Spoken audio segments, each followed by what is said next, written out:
vigour and spontaneity in art in Britain is like having bad breath. You know, it's just an Englishness about it, which I don't slag off at all. It's always been England.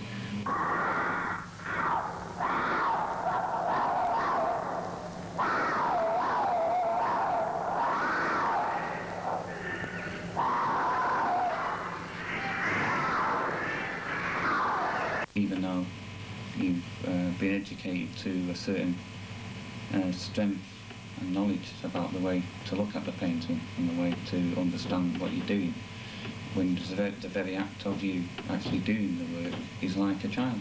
He doesn't know that the red that's put on the piece of paper balances up the space, or the blob of yellow is put in the corner of the sky, because that's why it's so spontaneous and, you know, has vigour to it, and it's painted.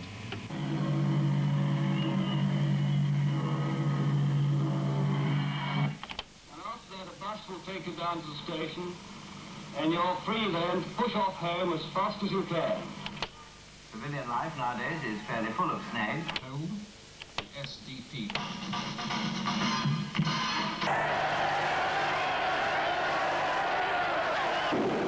The risks for Zian were enormous.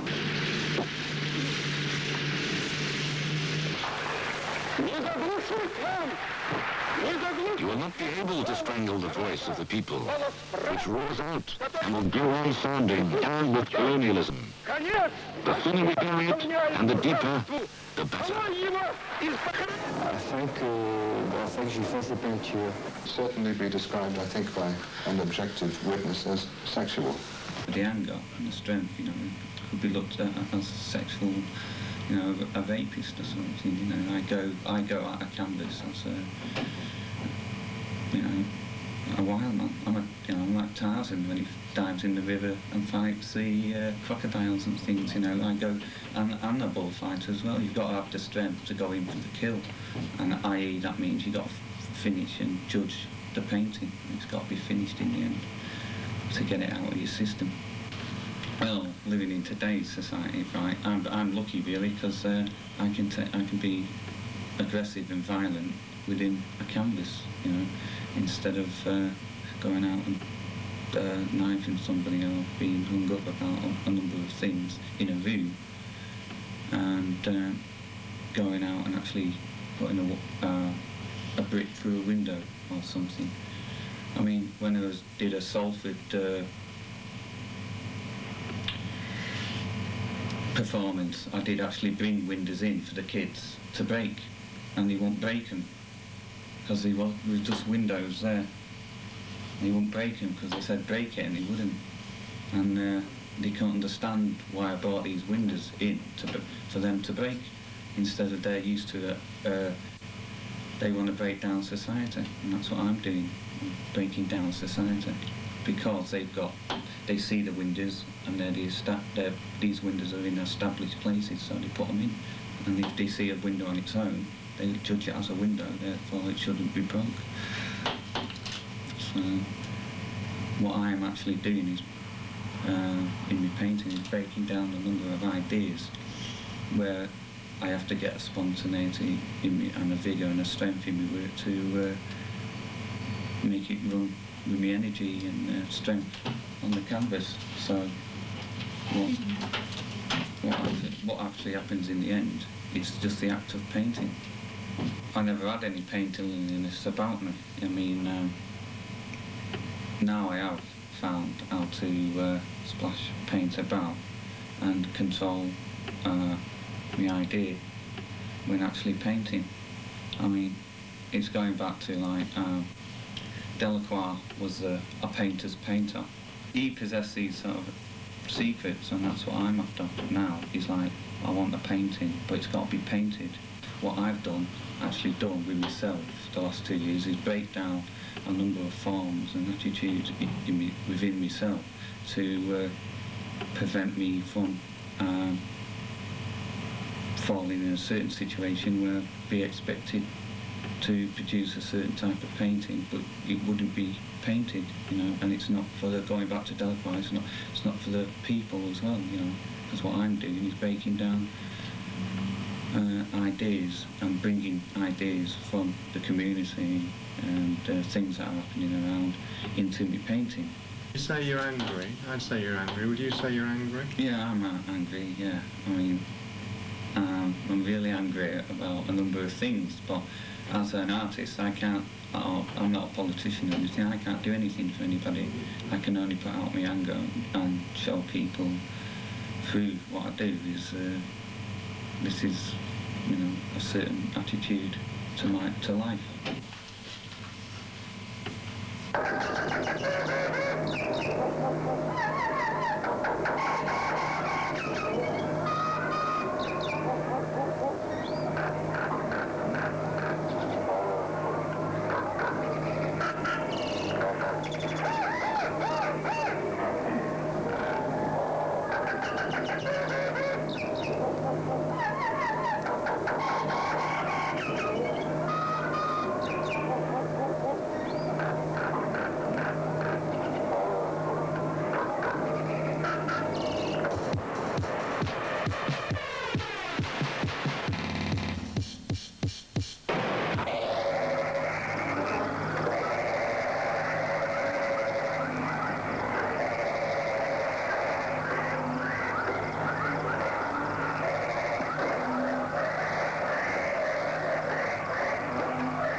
I'm glad I ain't got no fucking charm or anything. You know, I'm glad I'm a fucking waste of time. You know, it's all ended up for me because I've got the floorboards, which they're going for 8 grand, you know. Well, and that's that. They're going for big time money because they're worth big. It's a big. There's only one set of them, and that's that. And I don't like charm in my work at all. I'm there to educate people, or else it's not worth bothering doing any painting. But people are buried under the floor, you know, they're hidden away in tombs. A painting is there to reflect the age that we live in, i.e. I live in Thatcher's age. I live in actually a constituency, which is a well-known place. And with all what's going around, things, I think I'm doing the right thing at the moment anyway. Even though I don't have to support a number of events that are happening, like the miners and all that. I mean, they don't know what I'm doing, but it's for them. Their children's children understand them floorboards, i.e. they're boarding up the pits, you know. They're saying goodbye, they're boarding up people's eyes and things. They're there.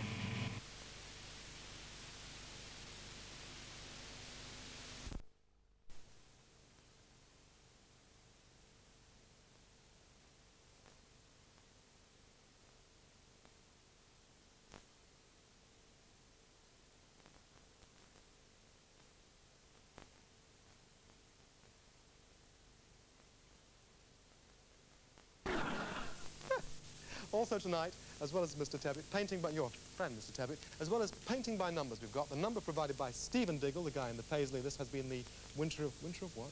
Summer of Love, Winter of the Mind, I Winter believe. of the Mind, fine. And paint by brother Philip Diggle. Phil is a Manchester painter, like his brother was, ex-Buzzcocks and stuff like that, but Phil is in London where the scene is that right? Yeah, that is correct, Tony. The scene down there. Fine. Just show us a bit what you're going to do later in the show. This is a drip technique you do, isn't it? Just show us what you're doing. This is... It's just a taste of this.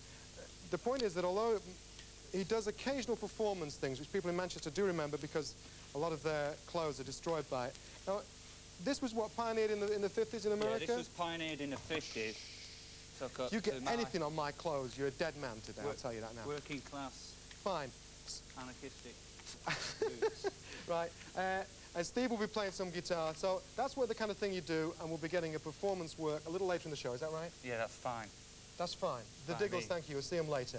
And Norman Tebbit, I love them both, even though it is rather difficult. And I love the Diggles. Stephen Diggle and his group, FOC, just returned from Berlin. Philip Diggle, painter, just had an exhibition at Steve O's gallery. What's this piece you're going to do for us called, Philip? Called Dead Husband Snookered. Oh, yeah, political, eh? Right, go, Yeah. go, go. You got 3 minutes. Dedicated to all the working class Tories.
All right, about 40 seconds to go. 40 seconds to go.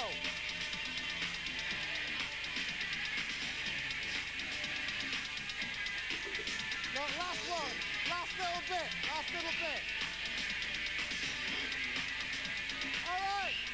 All right. All right. All right. Right, that's it. That's it. Right, okay. Philip, are you pleased with that? Yeah. The black livened it up a lot. What do you think? Yeah, I think it's mega. You think it's mega? Yeah. We got an overview? Mega We got an overview, ladies and gentlemen? Yeah? That's I don't know. it. I think it's... If Jackson Pollock would have lived, what can I tell you, Philip? The Dead Diggles... Husband Snookered. Thank you very much. Dead Husband Snookered. Yeah, I like it. In fact, yeah, I love your shoes as well, actually, Philip. That's about it for this week. It has a... Steve Diggle, guitarist with Mancunian punk band The Buzzcocks, has a brother called Phil. Phil's an artist, a painter. Together, they have an act that may not be entirely original, but which is a fair bit of fun. While Steve makes music, of a sort, Phil makes art, of a sort. It all gets a bit messy, so back up just a tiny bit and enjoy the Diggles.